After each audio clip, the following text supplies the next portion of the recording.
এই high culture এবং লো কালচারের যে ধারণাটা, এটা তৈরি করা হয় আপনার ইতিহাস লুট করার মধ্য দিয়ে। এই পরাজয় হেজিমনিক পলিটিক্সের সঙ্গে যারা জড়িত তারা কখনো ভালোভাবে নেবে না, তারা আপনাকে নানান রকমভাবে ফাঁদে ফেলার চেষ্টা করবে। এই অনুষ্ঠানে আমন্ত্রণ জানানোর জন্য আমার অবস্থা এখন প্রায় চিড়ে চ্যাপ্টা। তার মধ্যেও আমি এখানে এসেছি কারণ মাহুদের প্রতি আমার ভালোবাসা জানাতে। আপনারা জানেন যে আপাত দৃষ্টে মনে হয় সংস্কৃতি একটা নিরীহ ব্যাপার, কিন্তু এটা নিরীহ ব্যাপার না, এটা সবচেয়ে বড় ব্যাপার। কিন্তু দুর্ভাগ্যজনক হলেও আমরা এইটা ঠিকঠাক মতো বুঝতে পারিনি। আমরা বলতে আমি বোঝা যাচ্ছি আমাদের বাংলাদেশ, এটা শুধু 54 বছর নয়, এর আগ থেকেও দেখেন সংস্কৃতি কিভাবে আমাদের জীবন এবং মৃত্যু নির্ধারণ করে দেয়। এটা আমি একটা উদাহরণ দেখালে আপনি বুঝতে পারবেন। কারণ সংস্কৃতি নির্ধারণ করে দেয় ইলিয়াস আলী কীভাবে মারা যাবে, এবং সংস্কৃতি নির্ধারণ করে দেয় আরমান কতদিন গুম হয়ে থাকবে, কিভাবে থাকবে। এখন আপনি বলতে পারেন যে এটার সাথে সংস্কৃতির কী সম্পর্ক।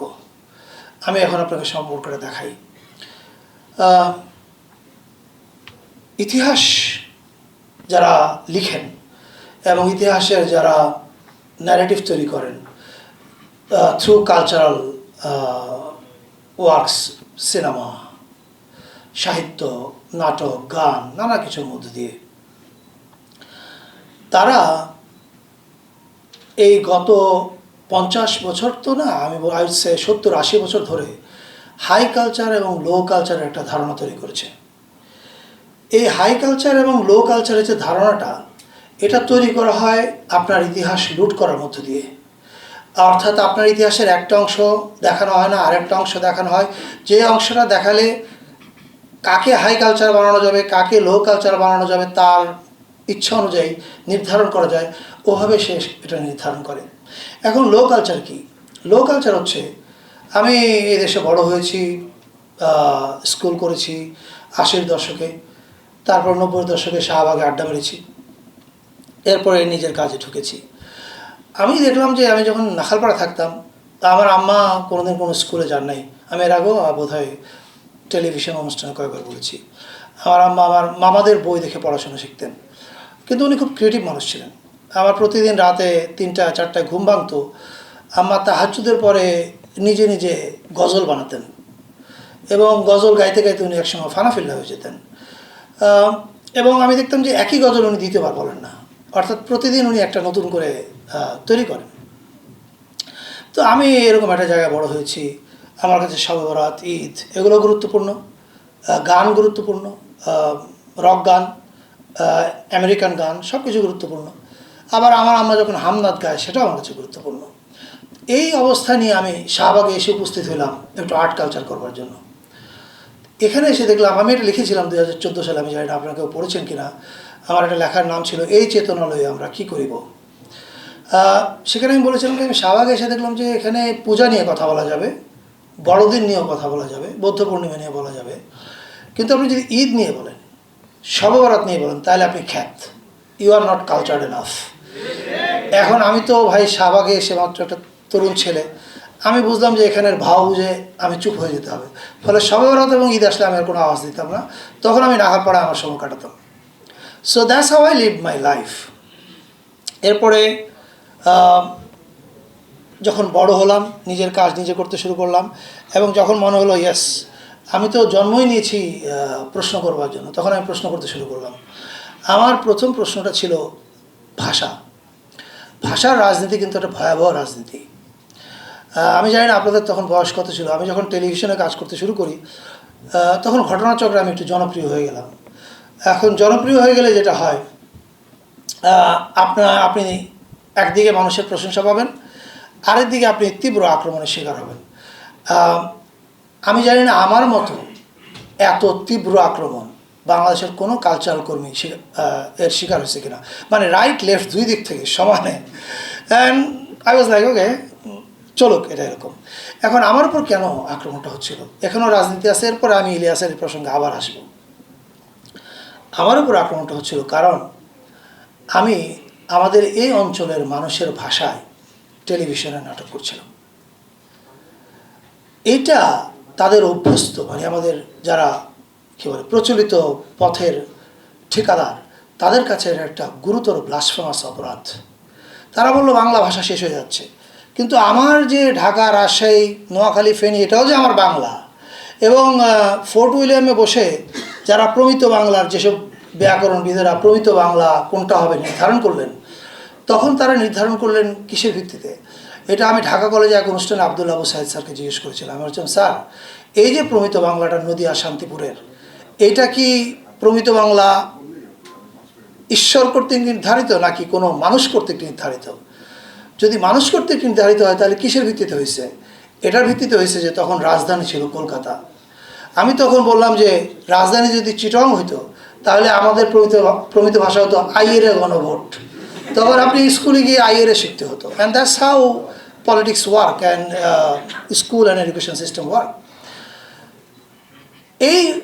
এই যে আমি ভীমরুলের চাকে একটা টোকা দিয়েছিলাম, হাই কালচারের ভীমরুলের চাকে, সেই টোকা আমি এখনও দিচ্ছি। ফলে আমি এখনও রাইটলেস, দুই দিক থেকেই অত্যন্ত সমালোচিত মানুষ, আলহামদুলিল্লাহ।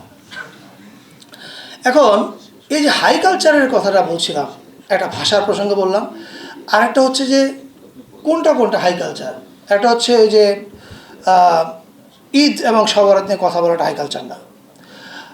জিয়াউর রহমান মিলিটারি থেকে এসছে, ছি, উনি তো হাই কালচার না। জামাতে ইসলাম, এটা তো আরও হাই কালচার না, কারণ এটা তো ইসলামের ইয়ে থেকে আসছে। বা জামাতে ইসলাম, আপনি যে কোনো ইসলামী রাজনীতি করেন, আপনি হাই কালচারের মধ্যে পড়বেন না। বেগম খালেদা জিয়াকে কোনোদিন আমাদের এস্টাবলিশমেন্ট হাই কালচার মনে করেনি, নেভার। জিয়াউর রহমানকে মনে করেনি।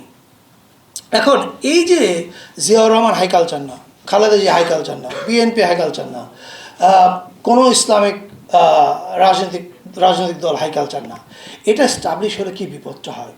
এটা স্টাবলিশ হলে হয় হাই কালচার আর লো কালচার এমনভাবে ঘৃণার রাজনীতি করে, সে মধ্যবিত্তের মনকে নিয়ন্ত্রণ করে এমনভাবে, যখন ইলিয়াস আলী গুম হয়ে যায় তখন এই হাই কালচার এবং এই হাই কালচারের নিয়ন্ত্রিত মিডিয়া আপনার মধ্যবিত্ত মনকে বলে তোমার কাঁদার প্রয়োজন নাই, কারণ এটা ইলিয়াস আলী ও বিএনপির ও লো কালচার।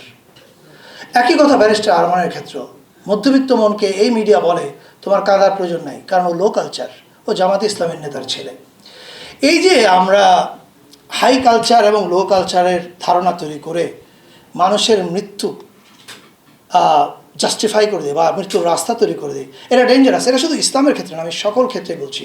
মানে আপনি একটা মতাদর্শে বিশ্বাস করলে অন্য মতাদর্শকে একদমই বাতিলযোগ্য করেন, এইটা হচ্ছে কালচারের রাজনীতি চক্রান্ত, এটা ঠেকাতে হবে। এখন এইটার বিপরীত দিকটা সম্বন্ধে আমি একটু আপনাদেরকে সতর্ক করতে চাই। কিছুদিন আগে মাহমুদ ভাই দুইটা লেখা লিখেছিলেন। দুইটা লেখার পরে আমি ওনাকে ফোন করে ধন্যবাদ জানিয়েছিলাম। একটা লেখা ছিল যারা 17 বছর নির্যাতিত হয়েছিলেন, যারা ইসলামপন্থী রাজনীতি করেন অথবা রাজনীতি করেন না, জাস্ট নামাজ কালাম করেন বা কোথাও গিয়ে ওয়াজ শোনেন বা যে কোনো কিছু, তারা যে নির্যাতিত হয়েছিলেন তাদেরকে সতর্ক করে মাহমুদুর রহমান একটা লেখা লিখেছিলেন অত্যন্ত কড়া ভাষায়। আমি আপনাদের সবাইকে অনুরোধ করব আপনারা এই লেখাটাও পড়বেন, এই কারণে যে যেই বাংলাদেশ যদি একটা রিপাবলিক হিসাবে দাঁড়াতে যায়, তাহলে আপনি দাড়ি টুপি রেখে নামাজ এবং রোজা করার কারণে আপনাকে গুম করা যেমন ভয়ঙ্কর রকমের অপরাধ, এটা আমাকে বলতে পারতে হবে। আবার আরেকজন লোক যে নামাজ পড়ে না তাকে গুম করলো একই রকম ভয়ঙ্কর অপরাধ, সেটাও আমাকে বলতে পারতে হবে।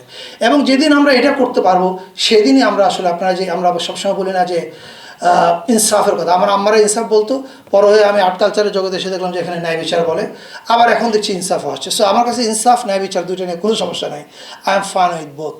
কিন্তু আমি যেটা বলতে চাইলাম যে এই দিকটার দিকে আপনারা একটু নজর রাখবেন।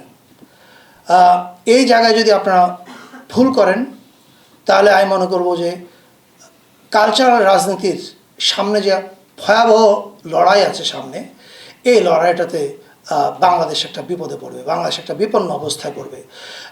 আপনাদেরকে আরেকটা উদাহরণ দিই। 5 অগস্টের পরে মন্দিরগুলো যে রক্ষা করতে হবে, এটা কি কেউ আপনাদেরকে বলে দিছিল? আপনারা আপনাদের পলিটিক্যাল অ্যাকুমেন্ট ব্যবহার করে বলছেন I have to stop it, কারণ আপনি জানতেন এই দায় আপনার কাঁধে এসে পড়বে।